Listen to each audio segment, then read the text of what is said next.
How to fix Facebook Messenger loading. First thing, open the settings, go to the apps, open the apps like this, go to Messenger, click on force stop, and then click on storage, click on clear data, and click on delete.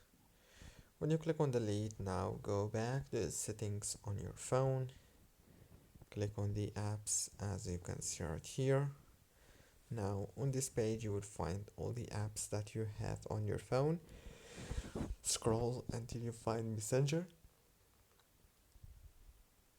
When you find it, click on it and click on force stop like this, click on storage, click on clear data like this, click on delete, go back again, click on power usage details, click down here on force stop.